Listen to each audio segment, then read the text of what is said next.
यदि आप ब्रह्मचर्य नहीं हैं तो आप में स्वाभाविक ये कमियां जागृत होंगी जो अध्यात्म में चलने ही नहीं देंगी। ब्रह्मचर्यहीन के लक्षण, जिन्होंने ब्रह्मचर्य का नाश किया है, अपने आप जांच लेना। उसके अंदर बार बार काम पीड़ा जागृत होगी, उसका विचार कामाशक्त होगा, पहला लक्षण। बस उसकी बार बार वृत्ति काम की आएगी, बार बार पीड़ा हृदय में काम भोग की प्रेरणा देगी। वो इतना असमर्थ होने लगता है कि आंख मिला के बात करने की भी हिम्मत नहीं रह जाती उसमें। हर समय उसके अंदर एक हीनता सी छा जाती है। वो बहुत चालाकी से अपने को छुपाना चाहता है, झूठ बोलता है, थोड़ी ऐंठन भी दिखाना चाहता है कि मैं कुछ हूं, पर अंदर से खोखला हो जाता है।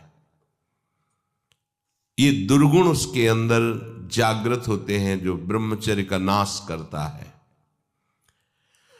उसके चेहरे में प्रसन्नता कभी झलक ही नहीं सकती, दुखी व उदास, जो ब्रह्मचर्य का नाश करता है।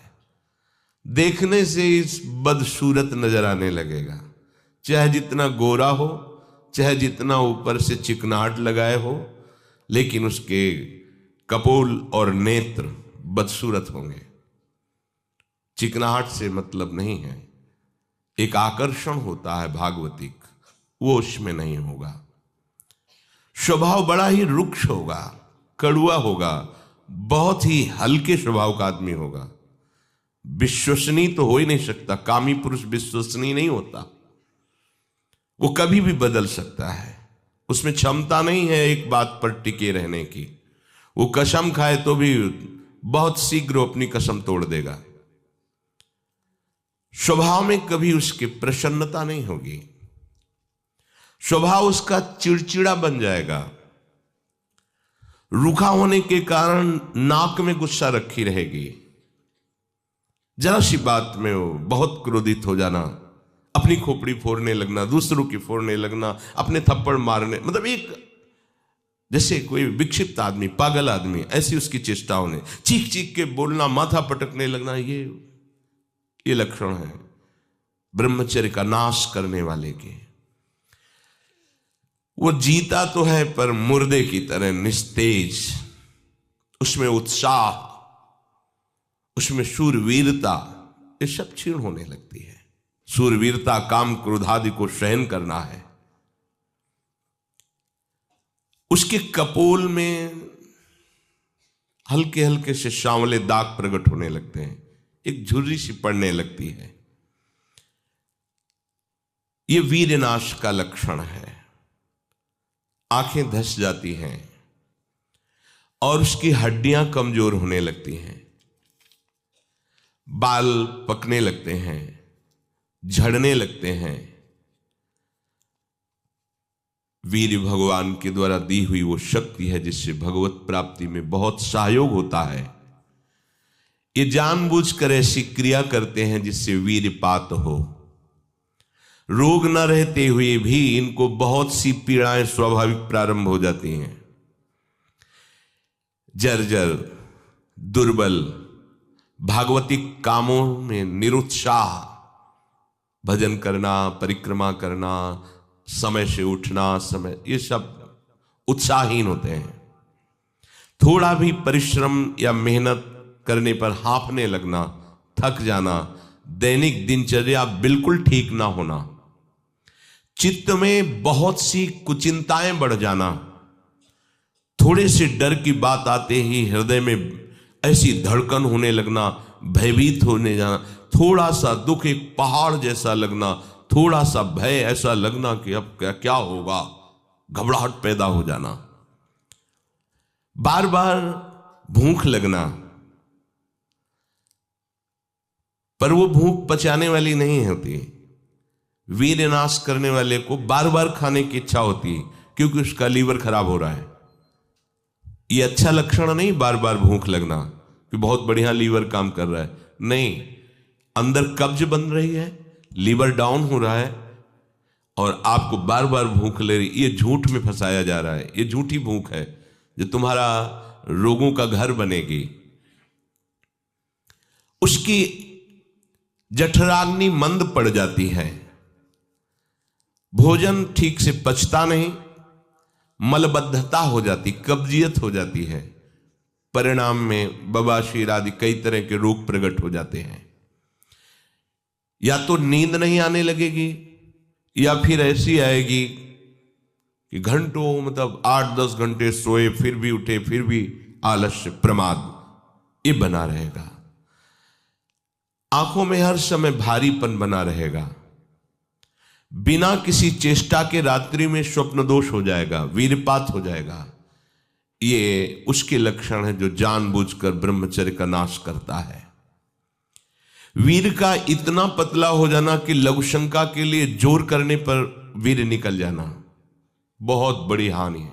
नए नए बच्चों में जब उनसे प्रश्न करते हैं कि आपके दर्शन से ऐसा महसूस होता है आप कोई गलत चेष्टा करते हैं, तो वो कहते हैं अब नहीं करता, लेकिन पहले जब आपसे मिला नहीं था तब होती थी, लेकिन लक्षण तो अब भी प्रकट हो रहे हैं। तो कहते वो स्वाभाविक वीरपात हो जाता है, स्वप्न दोष में भी और लघु शंका में भी। इसका कारण है आपने बहुत ही गलत आचरण किए हैं।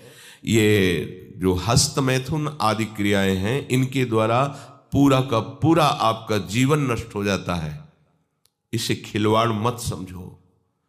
चाहे गृहस्थी में भी जाना हो तो खिलवाड़ मत करो। आप गृहस्थी लायक नहीं रह जाएंगे। आप जो गृहस्थ धर्म में संतानोत्पत्ति क्रिया है आप उसके लायक नहीं रह जाएंगे, आप में योग्यता नहीं रह जाएगी। इसलिए सावधान। परमार्थ में चलना है तो अत्यंत आवश्यकता ही है ब्रह्मचर्य की, पर गृहस्थ में चलने के लिए भी ब्रह्मचर्य की आवश्यकता है। जहां वो पेशाब करने के लिए जोर लगाते हैं तो वीर स्खलित होने लगता है थोड़ी थोड़ी मात्रा में। यह हस्त मैथुन करने वालों का प्रधान चिन्ह है। इसका परिणाम यहां तक हो सकता है कि पुरुषत्व का नाश होकर नपुंसकता आ सकती है। हाथ पैरों के जोड़ पर बिना किसी कारण के दर्द होना, कमर में, गांठ में, जहां संधियां हैं, अस्थियों का जोड़ है, वहां दर्द होने लगना। सर में जरा भी विचार करने पर दर्द पैदा हो जाना। किसी विषय पर विचार कर या मंत्र में ध्यान कर तो सर में दर्द होने लगना। हाथ पैरों में शिथिलता आने लगना। दिमाग में एक सनसनी पैदा हो जाना। कानों से शाय शाय शब्द सुनाई देने लगना। नाटक, उपन्यास और गंदी बातें, अश्लील चित्र देखने में बड़ी रुचि हो जाना। सावधान होकर श्रवण करें। भगवत मार्ग के उपासक हैं।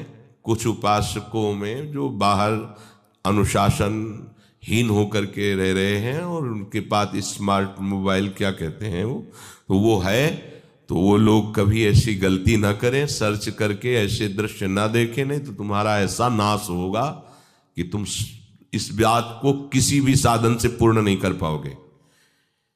एक बार मछली की क्रीड़ा देखने पर शौभरी जैसे महात्मा कामाशक्त हो जाते हैं। एक बार वैश्या के साथ ऐसा कृत्य देख करके अजामिल जैसा संयमी ब्राह्मण भ्रष्ट वैश्यागामी बन सकता है। और आप देश विदेश की ऐसी गंदी फिल्में, गंदी बातें देखकर आप अपने को संयमी रख सकते हैं? क्यों आप अपना नाश कर रहे हैं? क्यों आप अपने शत्रु बन रहे हैं? उपासक समझता है कि कोई जानता नहीं है, लेकिन तुम जिसको जानने के लिए चले हो वो तो तुम्हें जान रहा है ना। वो कैसे तुम्हारे सामने आएगा? कैसे तुम्हारे मुख में नाम चलेगा? कैसे हृदय में भगवत प्राप्ति का उत्साह रह जाएगा यदि आप ऐसा? उपासक को नाटक, उपन्यास, सिनेमा, अश्लील चित्र, गंदी पिक्चरें बिल्कुल नहीं। क्यों अपना नाश कर रहे हो? पर उसको रुचि हो जाएगी। जो व्यभिचारी प्रवृत्ति से युक्त है उसको ये अच्छा लगेगा।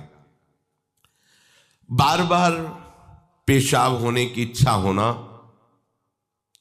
पेट में ऐसा लगना जैसे बहुत गर्मी पैदा हो गई है, और प्रमेह आदि उग्र रोगों का प्रादुर्भाव हो जाना, ये ब्रह्मचर्य नाश का लक्षण है। तलवे हथेलियों पर पसीना आने लगना, हाथ पैर में जरा भी काम करने के लिए चलो तो कंपायमान होने लगना, थोड़ा भी ऋतु परिवर्तन बीमारी को पैदा कर देना, थोड़ा सा गर्मी थोड़ा सा सर्दी बीमार हो गया, उसे प्रकृति का प्रहार सहन न करने की सामर्थ्य आ जाती है। वो प्रकृति का प्रहार सहन नहीं कर सकता, ऐसी स्थिति हो जाती है। चेहरे पर मुहासे प्रकट हो जाना, कभी कभी अचानक खड़े होने पर आंखों के सामने अंधेरा छा जाना, अधिक वीरपात होने पर मूर्छा भी आ जाना, स्मरण शक्ति का ह्रास हो जाना, बहुत बार प्रयास करो फिर भी याद नहीं होगा। और ब्रह्मचर्य सही है तो एक बार बोल दीजिए, 100 वर्ष बाद सुन लेना, वो अपने आप स्थापित हो जाएगा। ज्यादा पढ़ना लिखना नहीं पड़ता, एक बार बोलिए, वो 100 वर्ष बाद पूछ लीजिए, 100 वर्ष बाद उसकी स्मृति वैसे ही बनी रहेगी यदि वो ब्रह्मचारी है। चित्त का अत्यंत चंचल हो जाना, चित्त में बिल्कुल बल ना होना कि हम विषय से हटा के प्रभु में लगा सके, ऐसी सामर्थ्य नहीं, दुर्बल हो जाना, बार बार प्रतिज्ञा करना पर उसका निर्वाह न कर पाना, आज से मैं ऐसा नहीं करूंगा, 1 2 3 फिर गिर गया, वहीं गिर गया। हर कार्य बीच में छोड़ देना, किसी भी कार्य को सांगोपांग न करना, ये वीर्य पात करने वाले के लक्षण है। दिमाग में भयानक गर्मी रहना, नेत्रों में जलन उत्पन्न हो जाना, वह बिना किसी कारण के नेत्रों से पानी बहना, बहुत कम गलती में भारी गुस्सा आ जाना, बहुत कम लाभ में फूल जाना, अहंकार आ जाना, कम लाभ में भी कोई लाभ नहीं, छोटी मोटी वस्तुओं के प्राप्त होने पर अहंकार आ जाना, माथा, कमर, मेरुदंड, छाती, इनमें बराबर दर्द बढ़ते जाना, बड़ी हालत खराब हो जाती है। ऐसे दर्शन हुए ऐसे जनों के, आंखों से दिखता नहीं, 28 वर्ष के होंगे वो लगभग, वैराग्य इस कोटिका की आप सोच भी नहीं सकते, बाहरी बस लंगोटी अचला और फुटपाथ में पड़े रहना। और पूर्व विद्यार्थी जीवन में विद्यार्थियों के साथ हस्तमैथुन करने का अभ्यास वो इतना दृढ़ हो गया था कि 10-10 15-15 बार एक दिन में स्वाभाविक ऐसे, तो उनकी हालत ये थी कि आंखों से दिखना बंद हो गया था, खड़े होने की सामर्थ्य नहीं।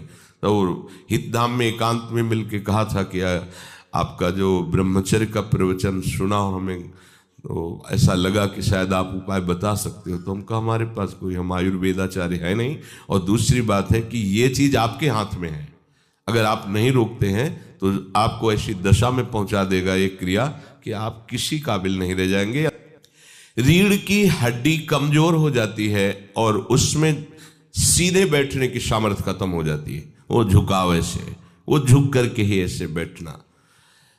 वीरपात करने वाले के मसूड़े में फूलना, मुख से दुर्गंध आना, शरीर का पसीना दुर्गंध युक्त होना, ये वीरवान के यहां से दुर्गंध नहीं आ सकती। जो वीरवान अर्थात जो ब्रह्मचारी है उसके यहां से दुर्गंध, उसके मुख से दुर्गंध नहीं आएगी, भले कुल्ला करे या ना करे, ये वीर में सामर्थ्य होती है। नाक के साइड में यहां कालिमा आ जाना, फिर वो कालिमा धीरे धीरे कपोलों में बढ़ते जाना, ये वीर नाश का लक्षण है। वीर्य नाश से उदर लंबा होना, पेट बढ़ना शुरू हो जाता है, आंतें बढ़ना शुरू हो जाती है, उसकी वाणी में मृदुता नष्ट हो जाती है, कर्कशता रुक्षता आ जाती है, उसका स्वभाव अप्रिय बन जाता है, छाती की हड्डियां दिखने लगती हैं, वो ना तो लोक में ना परलोक में किसी भी कार्य में उत्साह करने लायक नहीं रह जाता। वो जरा सी भी बात में बहुत बड़ा अपने को अपमानित होना समझता है। ये वीरपात से उसके अंदर दोष प्रकट हो जाता है।